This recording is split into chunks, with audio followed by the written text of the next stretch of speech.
All right, we are recording. Good morning, everybody. This is Panama Bartholomew with the Building Decarbonization Coalition, and welcome to Building Decarbonization Coalition Presents webinar series. We have just a fantastic one today.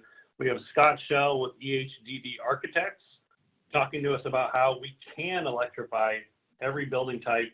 Scott is not only a fantastic architect, but also an accomplished public speaker and perhaps one of the biggest architectural advocates for completely decarbonizing the building stock right now. So we're very excited to have Scott on board. I'm going to run through a little bit of an introduction slides to allow people time to come in and to tell you a little bit more about the Building Decarbonization Coalition. Our coalition is a cross-sectoral group of energy providers such as utilities and CCAs, manufacturers of heating equipment, the design and construction community, non-governmental organizations, and local governments, all working together on both market and policy solutions to completely eliminating emissions from the built environment. We released a roadmap at the beginning of 2019 that laid out a path for California to decarbonize its building stock, and in it we called for a series of numerical targets to be met if we're to achieve total decarbonization of the building stock by 2045 or sooner. This includes building codes that require zero carbon emissions from residential building stock and the non-residential building stock no later than 2028, as well as a series of policies that would have to be put in place in order to be able to reduce emissions from the existing building stock. And then we called for certain sales targets for critical heat pump technologies so that by 2030, we're not selling any more gas appliances in the state of California, so that we're able to turn over the stock completely by 2045. In order to meet those numerical targets, we identified 5 goals that are going to be necessary to underpin this transition off of fossil fuels. And you see them up there on the screen, but building awareness among all stakeholders about the benefits of electrification, ensuring that customers are getting a good value proposition out of the transition to electrification, ensuring that builders, designers, and installers are making more money off of electrification than they were off of fossil fuels, making sure that not only is the supply chain ready, but also we've reduced barriers from the supply chain, such as electrical panels and other infrastructural barriers.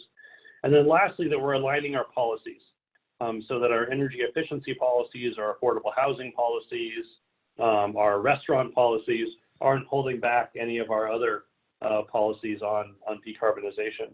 And this webinar series is part of our how we fulfill goal number 1, building awareness. We like to bring in the top thinkers, the top doers, the change makers through a webinar series to be able to talk to other folks within the building decarbonization community about what they're doing, what they're seeing, and where we need to go. And so that's where we are today in our webinar series. We have another great webinar coming up next week. One of the biggest issues in particularly multifamily and commercial all-electric design is central heat pump water heating.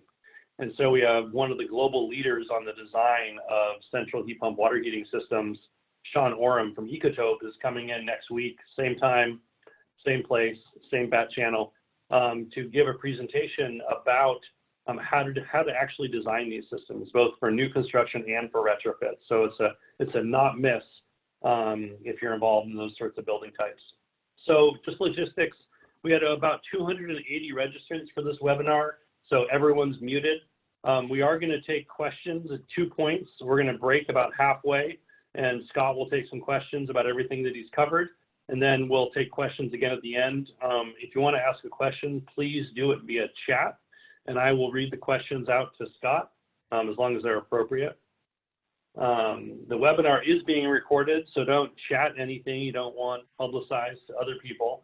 And then afterwards, members of the coalition can access a recording of this presentation on the website, as well as lots of other great benefits. So please do consider joining the coalition as a member.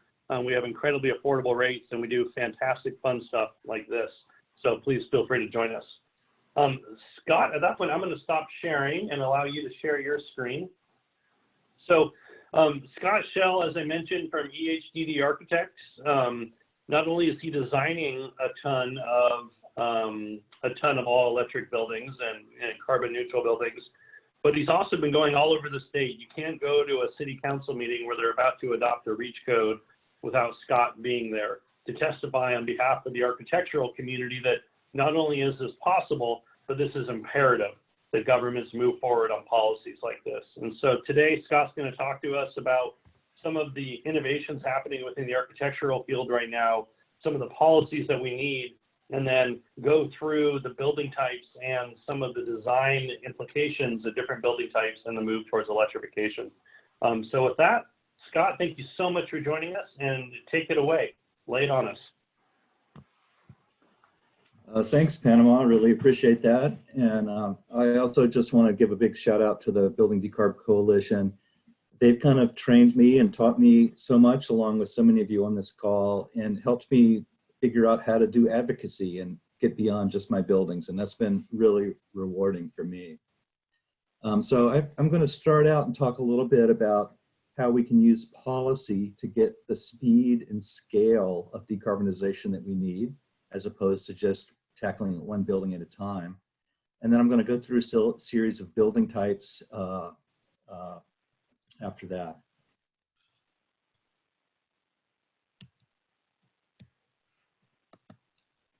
Okay, I'm recently recruited to the AIA California chapter, or California's Committee on the Environment, and asked to lead the advocacy subcommittee. And so the California board recently adopted and endorsed the Zero Code. As many of you know, the Zero Code is a code or policy designed to get buildings to zero emissions. And so that's a big deal for us. This is our primary professional association saying we want to get all buildings to zero emissions.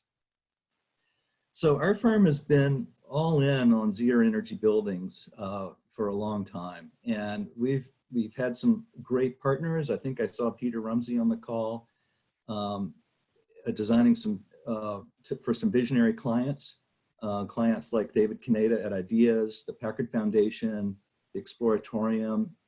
When we started out, we weren't sure if we could do this or not, these zero energy buildings. And we had to work really hard at it. And sometimes they had some kind of unusual systems and fancy stuff going on.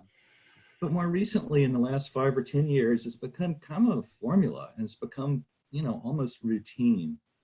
And that formula is really simple. It's to do an efficient design, make that design all electric, and then power it with 100% clean renewable energy. Now, today I'm going to be talking about that renewable energy on an annual basis. We're trying to get to an hourly basis, and we know that that's critical. We're working hard on that. But today I'm really talking about an annual basis.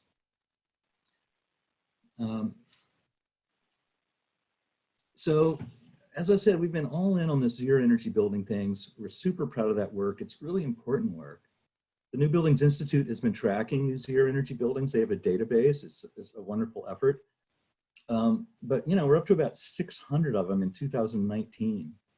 When the IPCC report came out a couple years ago, the 1.5 degree report, they really sounded the alarm that we have to speed and scale this thing up much, much faster.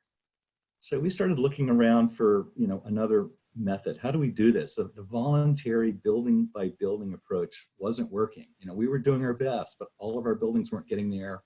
And, some owners and clients weren't interested. Some design teams weren't motivated or couldn't get over the hurdles, whatever it was. So I discovered the decarbonization efforts by the coalition and by others, by NRDC and Sierra Club and RMI and so forth, and got really interested in these policies. And so we're continuing to work on our zero energy buildings. That's super important. But we're also putting a big focus now on policies and making it not just voluntary, but a requirement. So the efficient design required by code, California's Title 24 keeps getting better and better.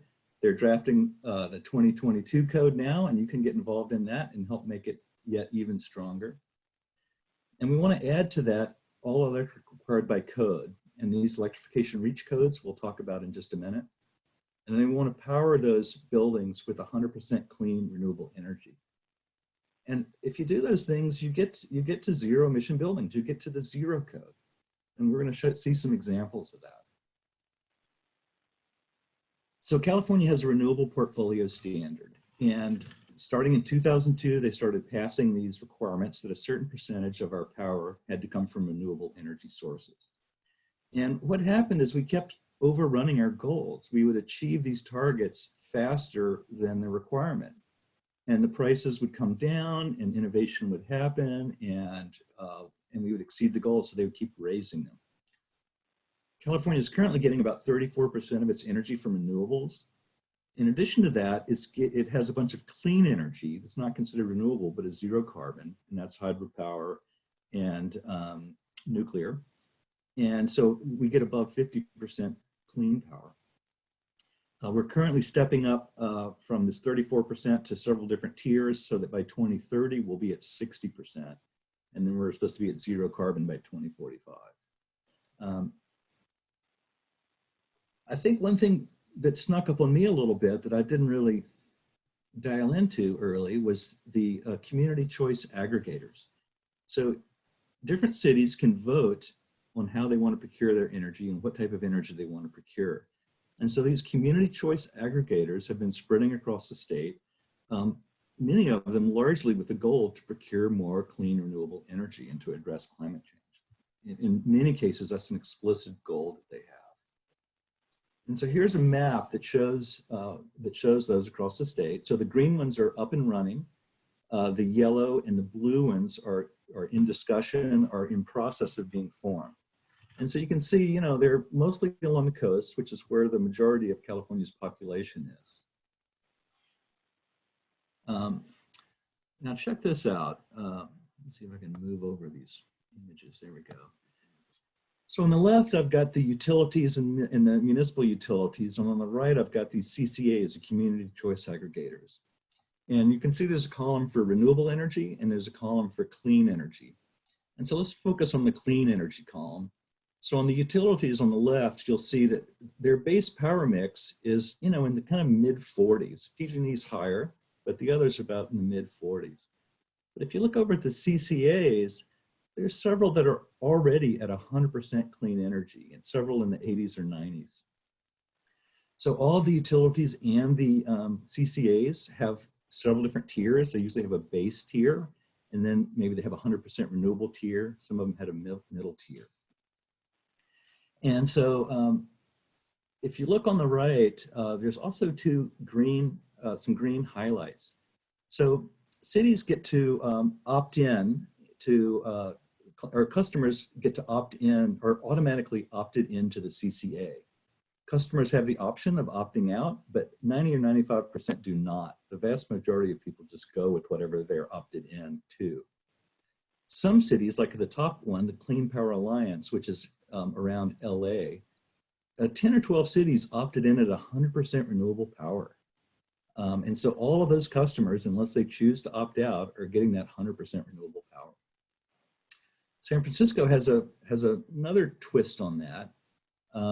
San Francisco passed an ordinance requiring, starting in 2022, that large commercial buildings get 100% renewable energy.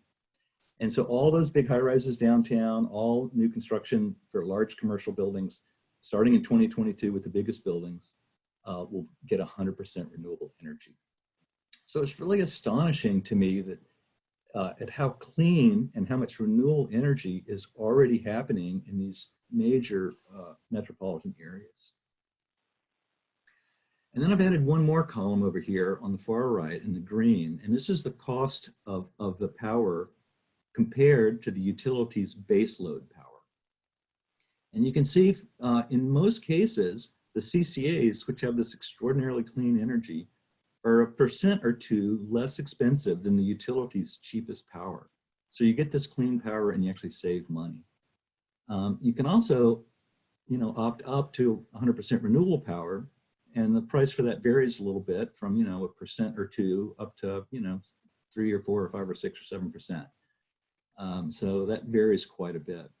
But it's interesting to see how competitive these costs are for such large amounts of energy. And you could imagine a city passing a policy requiring new construction or certain building types to take advantage of that clean energy or 100% renewable energy. So some people are skeptical about these green retail tariffs, and in the zero code, they're kind of devalued. And the reason is there's concerns about additionality. You know, is if you sign up for it, are you really buying it? Or are you just getting some unbundled renewable energy credit that is really not causing more renewables to go on the grid? And will it last? Will people stick with it? But in California, and you know, most of my work is in California, so that's my perspective. But in California, the renewable portfolio standard is highly regulated. And I may have been one of those skeptics of green power. So I've been doing a lot of work to try and understand it. The Energy Commission publishes this renewable portfolio standard guidebook. It defines what's renewable energy. It defines all the rules. It severely limits these unbundled RECs. The power overwhelmingly has to come bundled with its renewable energy credit. That's audited. I talked with Tom Gabat, who I think is on the call, and he said he actually participated in one of those audits. They make sure there's no double counting. This organization on the bottom, Regis, they're the accountants for all of this stuff, and they make sure that it's all legitimate. And that power has to feed into the California grid. So I've become a convert that that power is a market. Most utilities don't own all their power, they procure it, and this is the way they do it. The same rules apply to the CCAs that apply to the utilities. So I'm still a big fan of on-site solar, and we push it on all of our projects. We think it's a great option. We think it totally makes sense. You know, the 2019 Title 24 requires solar on low-rise residential buildings. And a number of cities have passed policies requiring solar on commercial buildings. And you'll see the list here on the left. There are lots of benefits of on-site PV. You know, the biggest one is just cost. It's your lowest cost option for energy. If you look at the cost of your mortgage plus your energy, it's cheaper with solar. More and more, we're seeing clients add batteries, and that gives you resilience, especially in this day of public power safety shutoffs.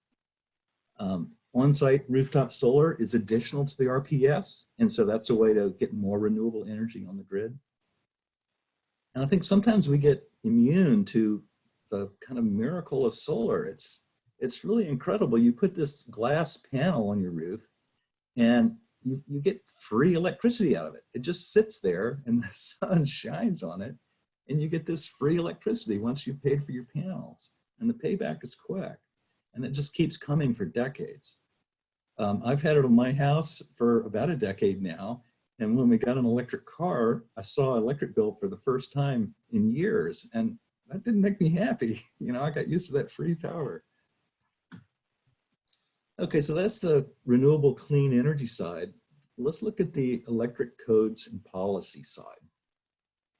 So on the left, you'll see, you know, 30 or so cities that have passed electrification codes and policies.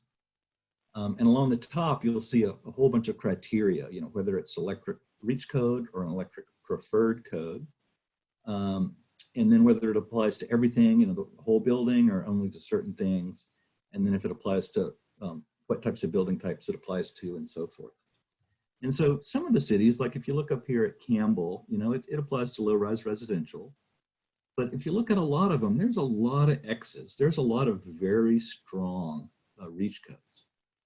In many of the cases, you see these ones with asterisks, the city council made the recommendation stronger than the staff initially suggested in their staff report. I've never seen such momentum and enthusiasm and passion, and I've never done public advocacy before, but the coalition and others sort of taught me how to do it and gave me an infrastructure to plug into. And it's been so rewarding to go speak on behalf of these ordinances to hear the city council members, listen to our professional opinion, and make decisions that really have change on the ground. We want to expand this across the state and into other states, and there's a lot of work to be done. And so we're calling on all of you to get involved and to help us. You can find links about these reach codes here on the right. And so I just want to pause for a minute and appreciate what is happening. If you take those CCAs that already have 100% clean power, and you add all of these cities that have passed strong electrification ordinances, all electric required, then those cities who have both today have zero energy buildings. All new construction will be zero energy in these 10 cities down below. A few years ago, a zero energy building was an aspirational thing that architects kind of dreamed of. And now all of a sudden, all new construction in these cities is going to be hitting that target. It's really astonishing. San Jose and San Francisco have some policies in place and are looking to strengthen them and have very clean power. And so they're getting really close. San Jose is the 10th largest city in the country. It's really amazing to see this happen. So Panama, I think this might be a chance. This is a sort of natural break. This might be a chance to hear any comments or any questions that people might be writing in the chat. Yeah, absolutely. You mentioned, annual versus hourly renewable energy, and could you speak to some about, from the architectural perspective, what are you guys seeing in your field for storage? Storage as a whole, but also any opportunities for long duration storage, and how do we get over this issue of seasonality? Yeah, okay, those are good questions. So we're working on the Sonoma Clean Power project, and there is they're trying to pilot some of these projects, some of these ideas. So on that project, we have a pretty significant battery in there and on-site solar. So combined, the solar can charge the battery. They want to go with a low-tech solution for controlling it. So they want to be able to switch circuits on and off manually because they're a very sophisticated client. We also have 3 other commercial clients who have decided in the last year that they wanted to add a battery. One of them has a collection of artifacts that they need to protect, and they need backup power, and they've decided to go with the solar plus battery. The solar pays for itself, and then you can just add the battery and get that backup, and the solar recharges it every day. Another one is an insurance company that needs to be up in after a disaster. And there's another one that's a public community center that wants to serve as resilience. Another thing we've done is we did a house for a scientist that we did a lab for, Chris Field, and we did a passive house for him. And he says it takes days for that thing to change temperature. So, it's, as most of you know, it's a passive house is really good insulation and air sealing, and then a heat recovery ventilator. And so it just rides out the temperatures. That would be very easy to, generate the heat and cool you need during the renewable energy hours, and then ride through the other hours, the peak of the duckhead or so forth. Great, thank you. A question about coronavirus, why not? What have you guys been talking about in the architectural community about design in relation to the pandemic and post-pandemic? And then how are some of the implications from the pandemic going to affect the construction and design of zero carbon buildings moving forward? So I believe in our practice, all of our projects are now back in construction. We had a number go on hold, but they're all now back in construction. They all have social distancing guidelines and requirements in place. We have seen a number of cities, that have been completely focused on this issue, and I think rightly so. So some of the electrification reach codes are sort of on hold while these cities have been focused on that. There are a number of design strategies that people are talking about. There's some good resources that are out there. that various people put together, and lots of good information available on that topic. Great.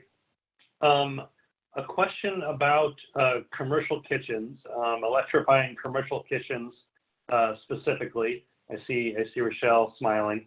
And you are going to talk about this later on in the presentation. So should we just hold on that one until then, Scott? Yeah, let's take that in the next bunch. Why don't we take one more and then I'll keep moving. Okay, fantastic. There's a question about workers and utility labor unions and workers who may oppose electrification codes and whether or not they have a role in the electrification of buildings. Have you been given thought to workers displaced from us getting off of gas infrastructure and moving over to all electric, and what maybe we could be doing for those workers? I think that's one of the most important questions there is. And there are people working on that and thinking about that. I think it gets at the deeper challenges our country is facing, with a lack of equality in wages. I think especially in this time when so many people are out of work, it's just critical that we find good, well-paying jobs and careers for people. So there's, like, I believe it's Marin Clean Energy has procured a bunch of renewable energy, which they required to be all union labor on constructing those solar arrays and so forth. And I think that's one way. But I think there's a bigger issue there that we need to really have empathy and understanding, and we need to have real policies and not just good words to help those folks. So I think that's an area that needs a lot more work. Yeah, and I would just add to that the Public Utilities Commission has now opened a proceeding about the long-range planning for gas, and the presiding commissioner, Commissioner Randolph, has described that as the plan for how we transition off of natural gas, including how we take care of workers. And so this is going to be a long-range transition, and the workforce is going to be a key part of it.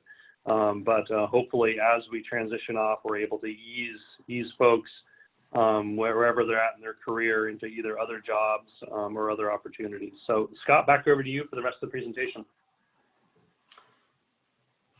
Thanks, Panama, and everyone for that. So I'm going to go through, I think I've got 4 or 5 categories of buildings, and I'll sort of run through them here. I've been collecting these examples from colleagues and peers, and if you have examples, please send them to me. I'm especially looking to broaden the geographic range of these all-electric projects.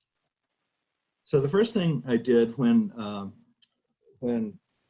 this electrification code started coming up is I needed to turn to the trusted experts that we've partnered with, many of whom have led the designs of our projects with us, have partnered with us. And so I'd call up these folks. I'd call up Steve Gutman or Peter Rumsey or Eric Solrain or whoever, and I'd have lunch with them or chat with them and say, hey, colleagues, is our industry ready to do this? Is the California design and construction industry ready to go all electric?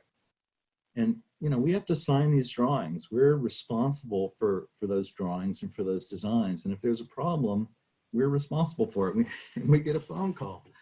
And so we take that very seriously. And the answer, with few exceptions, was yes, the industry is ready. And I'll share some thoughts from these folks as I go through the different categories. So I'll start with commercial. So here at the Packard Foundation, they were one of those early visionary clients. So this was 10 plus years ago when it was in design. And so, solar was expensive back then. So we did a lot of extra stuff. There's external sunshades, exterior insulation. There's really innovative mechanical system that Peter designed,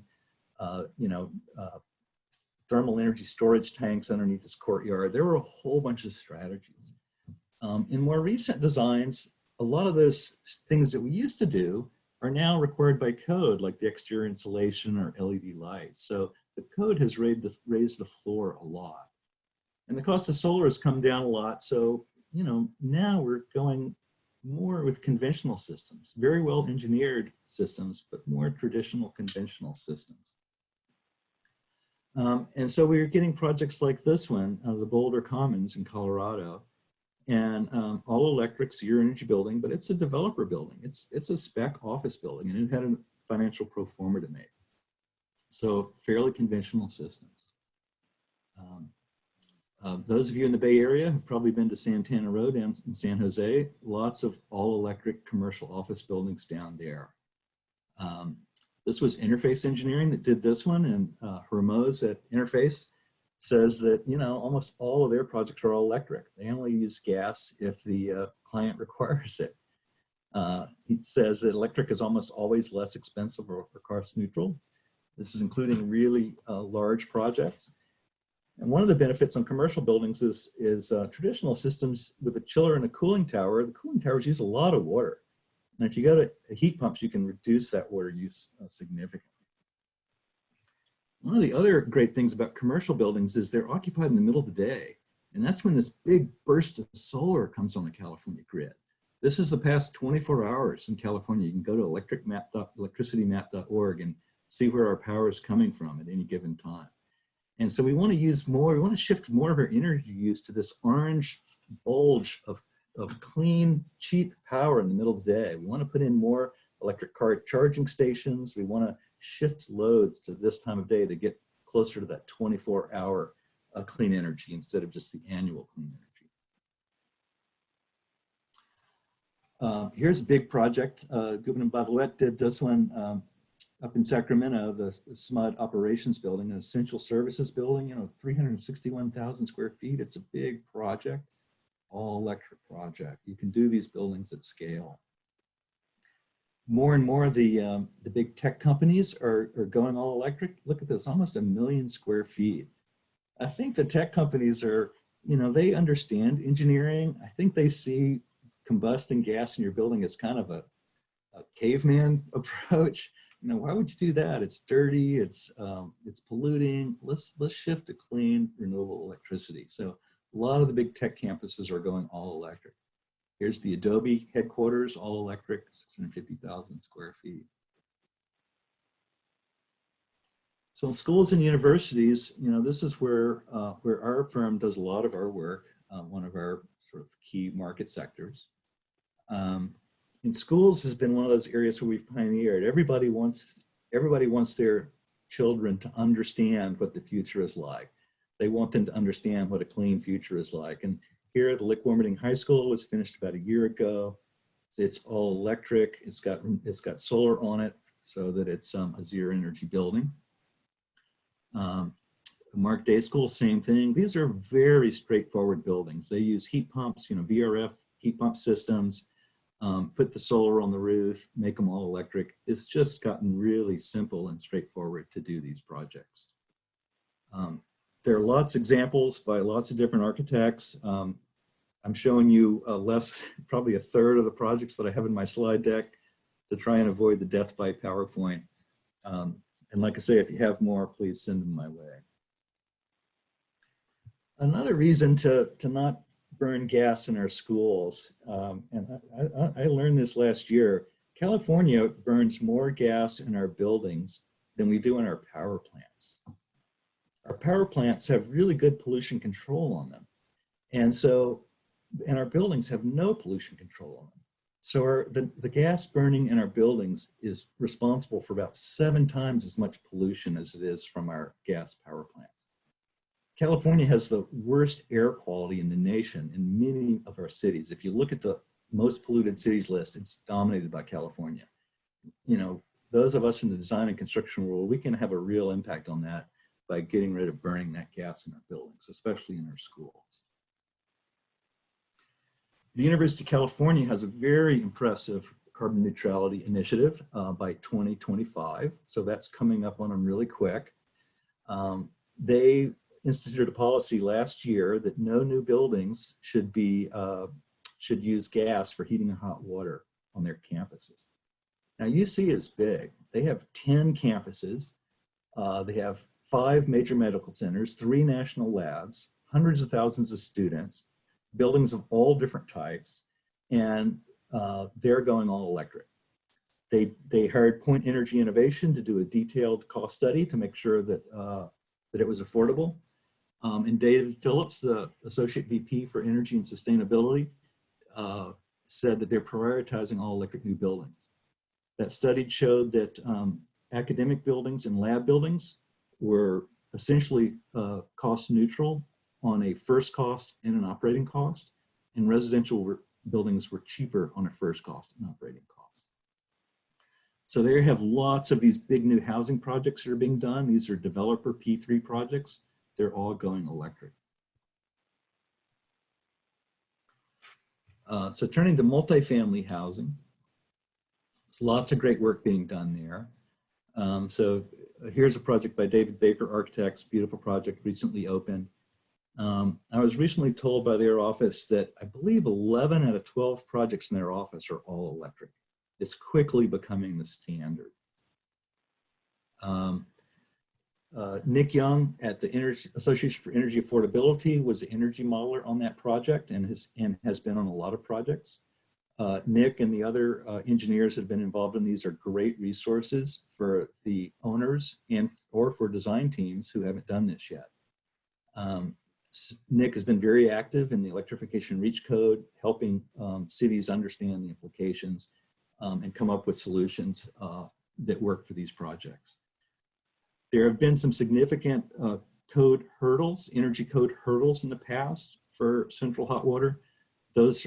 Many of those have been addressed and solved. The Energy Commission has heard that, and a lot of good work has gone into that, and they've been fixed, and more are underway. More of those little road bumps are being fixed. So it's getting easier and easier all the time. You know, I think out here in California, all electric seems, you know, kind of new, but we're not the only place in the country. California has had policies for a long time that favored gas, and we now have to undo those policies. But in much of the country, all electric is normal. So this is from the EIA, and this is heating in homes by year of construction. The orange is electricity and the blue is gas. For the last 40 years, we've been building more electrically heated homes than gas. So it's not a question of feasibility. It's being done for the majority of homes, and this is single family and multifamily. It's been the most common solution across the country. So the technology is there.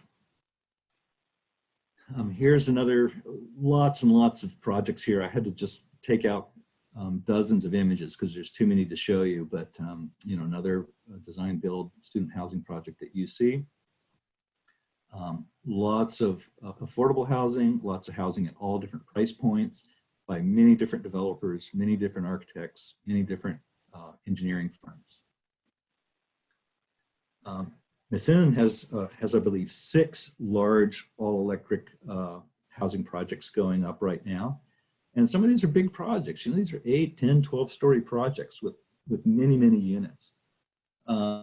Hillary Knoll and Malcolm Harris have been very generous sharing their information and expertise on there. Malcolm says that he's a huge, huge fan of this change to all electric and multifamily housing. It's better in every way, a great simplification of the system, less expensive, higher performance, less maintenance, and more sustainable. Sean Armstrong at Redwood Energy has been super active in the decarbonization coalition. You know, that's all he does. All electric is consistently reduces construction and utility costs. And hey, big shout out for his all electric construction guides, free to download. He's got these great guides full of information, just chock full of stuff. So go check it out. It's a great resource. There's also some high rises that are starting to happen. In parts of the world, they're already there. In my home state of Florida, almost all those big condo towers along the beach are electrically heated. Hawaii has hardly any natural gas, so almost all those high rises are electrically heated. Very common in Asia and other places. Starting to happen on the West Coast. Here's some that Sean Oram, who will present next week here, is working on up in Seattle. One of the questions that came up a lot at city council meetings when we were trying to get these reach codes approved was the amenities. The developers of these multifamily buildings, you know, the amenities are important. That's what That's what sells often, right? It's that outdoor fire pit, you know, it's that fireplace inside, it's that outdoor barbecue. And there are good options available. The electric fireplaces are getting better all the time. In my view, they're best in a commercial setting. If you can't deal with the electric fireplaces, there are options. There's propane fire pits that are quite common. Propane has a very low global warming potential, I think of 1, same as carbon dioxide. So it doesn't have that big global warming potential that methane or natural gas has. There's also ethanol for indoor use, ethanol fireplaces, there's electric grills. There's a wide range of options out there to handle these amenity cases. One of the other key stumbling blocks that cities, councils would have in adopting these codes was cooking. Most multifamily is already done with electric cooking, but the higher end stuff can have gas because that's the selling point. Most people haven't tried an induction cooktop. SMUD did some consumer outreach and found that about 80% of people had a negative impression of induction cooking before they tried it. But after they tried it, 90% liked it. So the technology is good. People just haven't tried it. They don't know it. They think about the old, slow electric coil cooktop they had. So we need to get more of these in the hands of more people. Consumer Reports confirms that. 10 out of the top 10 induction cooktops were electric induction. The highest rated gas one scored 89 compared to 97 for the lowest rated electric one. Technology is good. I think many of you on this call have been reading the new reports that came out, the new report that just came out of UCLA talking about the health impacts and indoor air quality impacts of cooking with gas inside. The news is not good. There's serious health impacts. It's not healthy, and we need to get this direct combustion outside of our homes. Okay, so I've got, I believe, three more categories here: renovations, labs, and kitchens. So renovations. So this is becoming more and more part of our work, partly because that's what the building stock is. They make interesting projects. A lot of times they have great space and great daylight. The Exploratorium was finished a few years ago. It uses a heat pump, but it's a different type of heat pump. It exchanges heat with the water, a bay water heating and cooling system. Pumps it through radiant tubes. Peter Rumsey had a lot of fun figuring this out, and we used some of our aquarium expertise about how to bring the seawater into the building to a heat exchanger. It's a 1- and 2-story building, so it's got a big roof, so it had plenty of room for solar, so we're able to get that to zero energy as well. So Peter's office does primarily electric buildings. He says that virtually every building type can do it in a cost-effective way, that it's very straightforward for them to design these. And he also pointed out an interesting thing, that the market for these electric buildings and for the equipment is really making significant inroads in California. The manufacturers, the general contractors, the subcontractors are all getting used to and familiar with this approach. Then there's a whole series of projects that look like this, especially all over Silicon Valley. There's all these retrofits of these low-rise buildings that, you know, man, these things just seem like the kind of thing you can just stamp out all day long. You know, maybe you add a little some skylights for daylighting. You add a heat pump for heating and cooling. You improve the insulation and put some solar panels on top, make it all electric, and all of a sudden you've got your zero energy building. Here's LinkedIn headquarters. You know, look at this beautiful skylight, beautiful daylit space, all electric, some solar panels. Boom, you know, you're there. The list just goes on and on and on. A couple interesting projects. This the Laborers Union project out in San Leandro, design build by the mechanical subtrades. Pier 70, major project down on the waterfront in San Francisco, is going all electric. So let's turn to some of the challenging types for a minute that people often say, you know, you're just not sure you can do them. So labs. So this is a project I recently finished down at UC Santa Cruz, the Coastal Biology Lab with Taylor Engineering. So, we were working on this a few years ago before we were really totally dialed into the electrification movement. So this does use gas for heating. But I want to address the gas in the lab use. Traditionally, labs had a centralized gas piping network, and you'd have little turrets, gas turrets, and all these lab benches for the scientists to use and everything. And so I called up my lab planner, Dan Dozer, he's a lab expert, and say, hey, Dan, can we do this? Or are the scientists is it gonna work for them? And he said, well, we're actually seeing very little requirement for gas anymore. These central gas systems are expensive, they're not needed. The scientists don't use Bunsen burners anymore. That's kind of old school. They use heat guns or heat plates. There's electric equipment option for almost all the equipment there. It's the same story on our biomedical lab. Glenn Berry was the lab planner for that one. He said he's long advocated for eliminating central gas systems. They're expensive. You have all that piping you have to run all over your building. The piping is expensive in the Bay Area.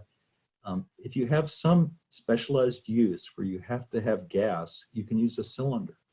Labs have these cylinders or tanks of different specialty gases all the time, and it's easy enough to have one for some special requirement.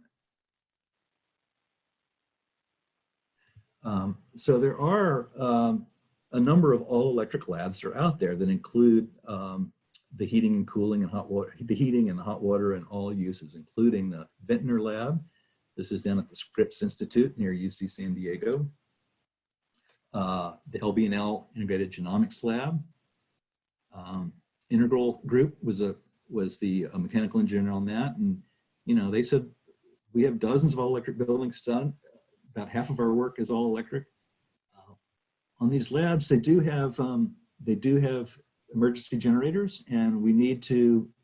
They have to run 24/7 for safety reasons and for research reasons, and so you do need to pay attention to the heating of that makeup air. You're blowing a lot of air through them. We're seeing more and more heat recovery ventilation on those to help reduce those peak loads for that ventilation air. Another LB&L lab that's in early design stages. And there are two labs right now under construction at UC Merced as part of the Merced 2020 projects. And these are also all electric projects. So, they're a little bit more challenging. The mechanical engineers are doing really good work figuring out how to do that efficiently, both from a cost and from an energy point of view. And we think that's the future. UC is pioneering that on all of their work. And so I think that is a feasible option. Finally, I think the one that, may be the most challenging is restaurants and commercial food service. And I think it's important to realize that this is a diverse category.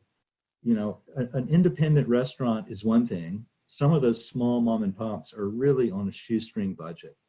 But others are not. There's a lot of commercial food service that's part of a big chain or franchise. Others are part of a big high-tech campus. Others are part of a university or school campus and is a small piece of a much bigger institution. So there's a lot of diversity, and I think this category varies a lot by those. One colleague sent me this photo from an all-electric 3 Michelin star kitchen in France, which I would really like to go visit. But you can see it's a whole election. You can see all induction. You can see these black cooktops. So the best restaurants can do this. And Europe and Asia are ahead of the US here. It's more common there.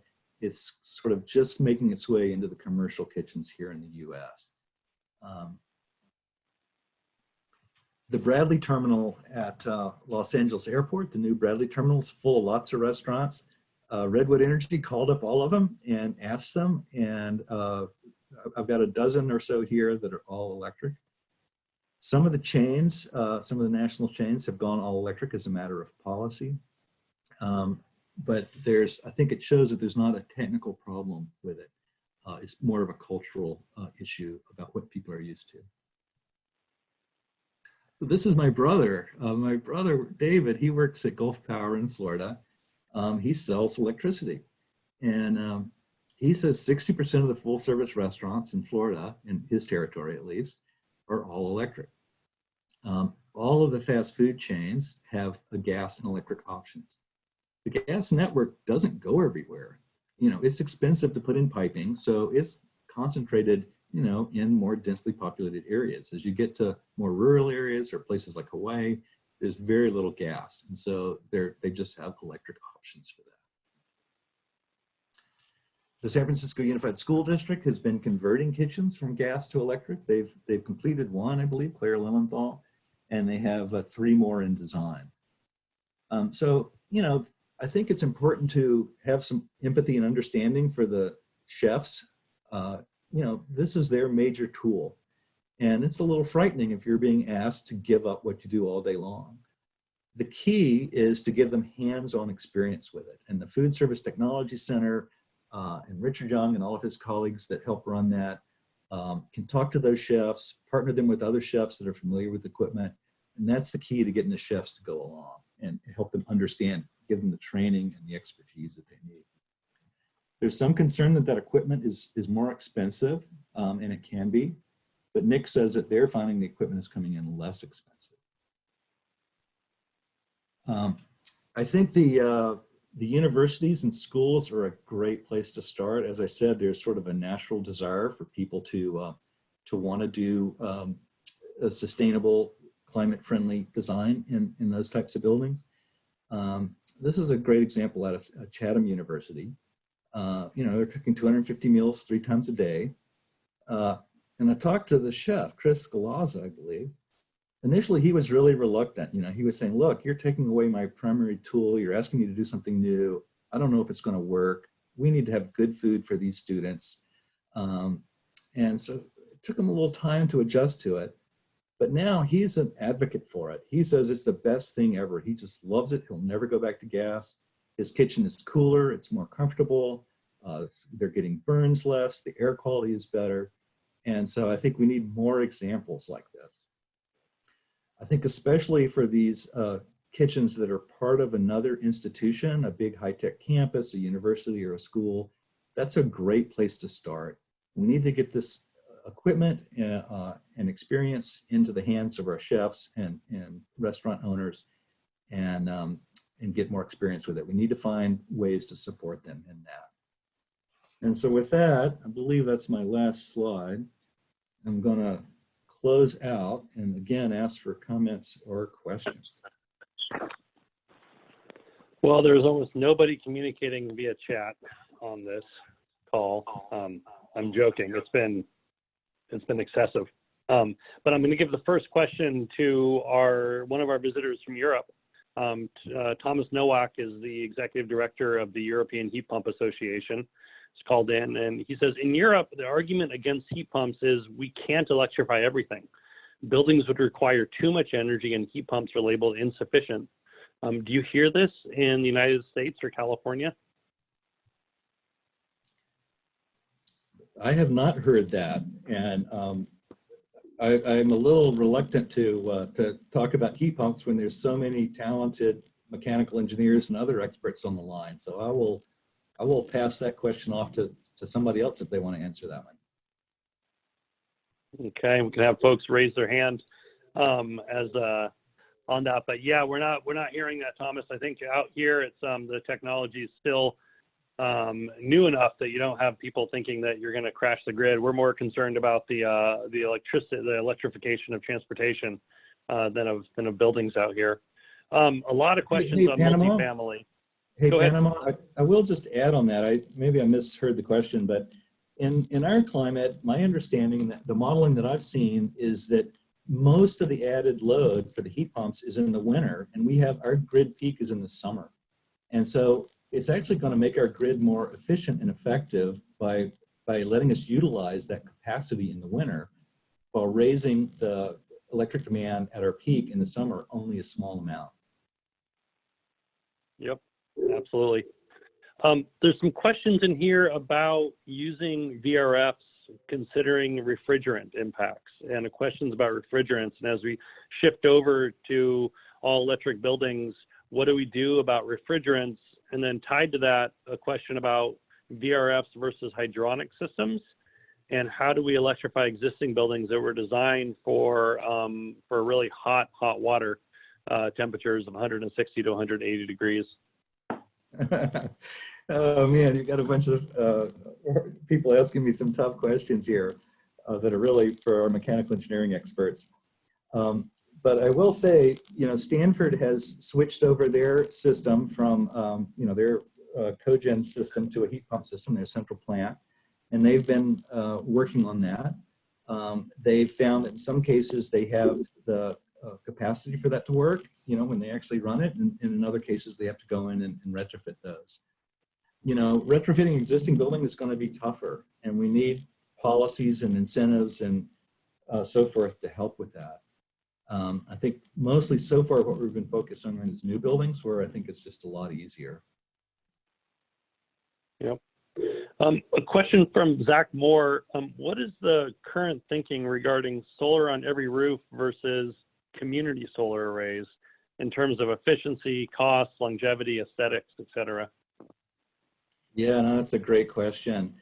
And, we're in this amazing time of experimentation right now. So, California passed that solar is now required on low-rise residential, 3-story and under for multifamily or single family and so forth. And that's in place. SMUD came out with a community solar program. I believe Sonoma Clean Power may also have a community solar program. There's one other one. And there's been a lot of debate about this, and I think folks are still trying to figure it out. I think the most important thing is the advantage of having solar on your roof is you get the financial benefits of it, and those are very real.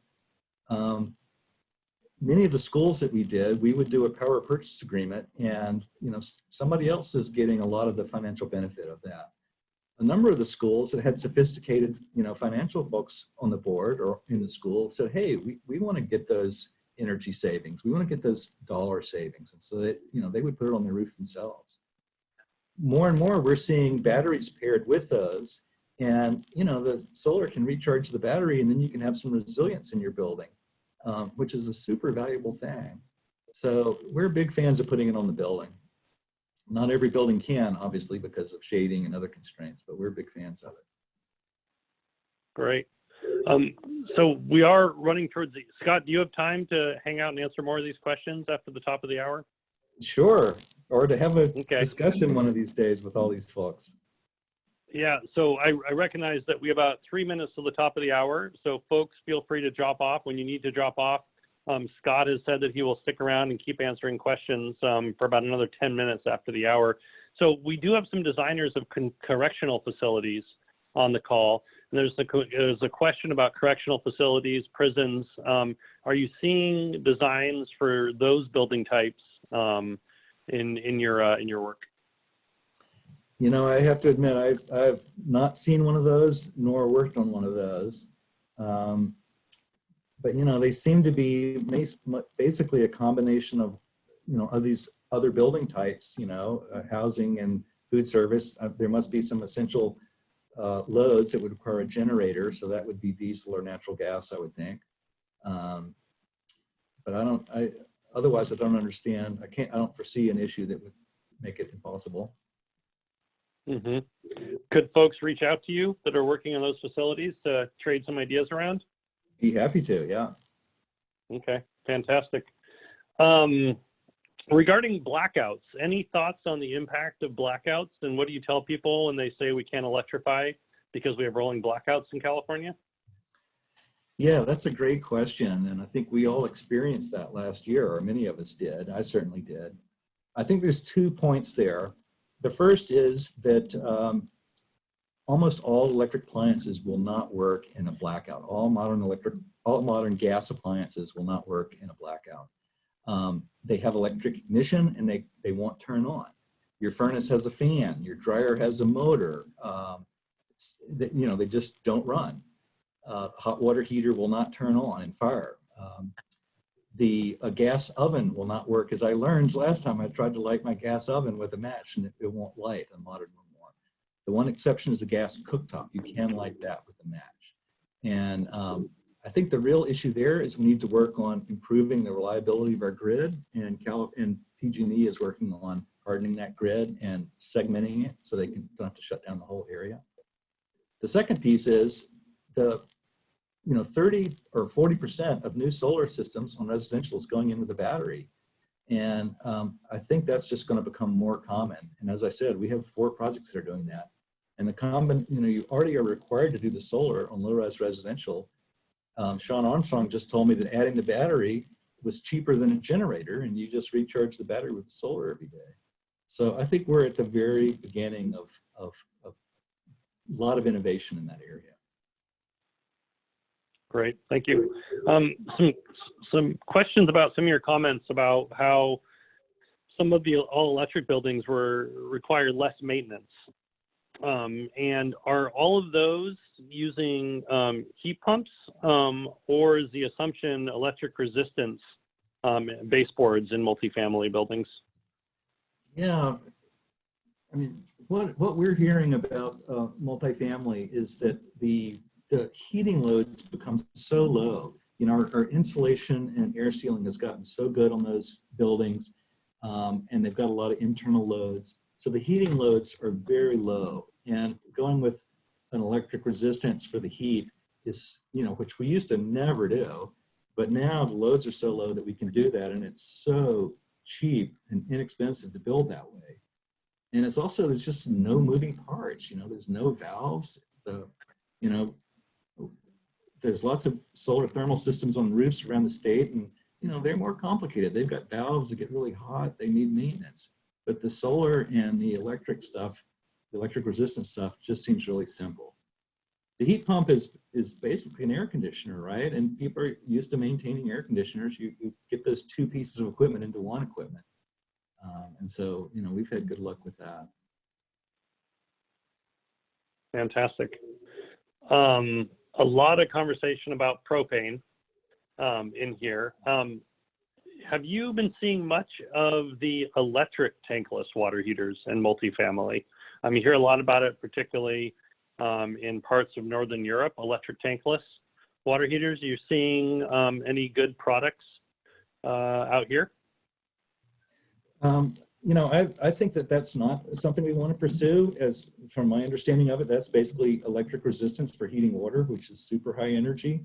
And we need to be pushing on both the low energy for cost affordability reasons. The place we see those is for systems that aren't used that often. So for example, in a school sink, or in a sink that's not going to use that much, instead of having a tank of hot water sitting underneath it, have a little electric resistance thing that only turns on when you need it. Fantastic. Looks like some people are loving the presentation. I think that we are going to end this here. I guess one thing last on condominiums. Generally you have this isn't me, this is a quote from the person asking the question. Condominiums are not great at managing complicated mechanical systems, relatively low knowledge decision makers. Any good advice on how to ensure heat pump central systems are managed properly for residential condos? Yeah, that's a good question. So I'm assuming that that's on the hot water side. On the cooling side, I think they've already got an air conditioning in most condos, and so they're already maintaining that air conditioning system, which I think would be similar to maintaining a heat pump. On the central hot water system, I think that'd be the best person to ask that would be Sean Oram. Same time, same place next week. He's an international expert. So I'll recognize I'm an architect and defer to the mechanical engineers on that one. Gotcha. Fantastic. So I think we're going to end it there, Scott. There's been a number of questions about, is the recording going to be made available to webinar participants? All of our recordings are made available to members of the coalition after the fact. So you can look on buildingdecarb.org for membership information, or if you're already a member, you can just go right to the members section to be able to get the recordings. Scott's email is down at the bottom of the screen, so if you want to talk to Scott more about some of what he's seeing in the design out there, the design world, and some of his solutions and some of the people he works with, feel free to write him. But I just want to thank everybody so much for coming in for today's webinar. Again, a reminder, next week, same time, same place, Sean Oram from Ecotope, talking about central heat pump water heating systems. And we have some really great webinars coming up over the next few months as well. So thank you all so much for joining. Scott, thank you not only for presenting, but also for your leadership within this community. It is greatly appreciated and very inspiring. And we're going to close the webinar now. Thank you all very much. Thanks, everyone.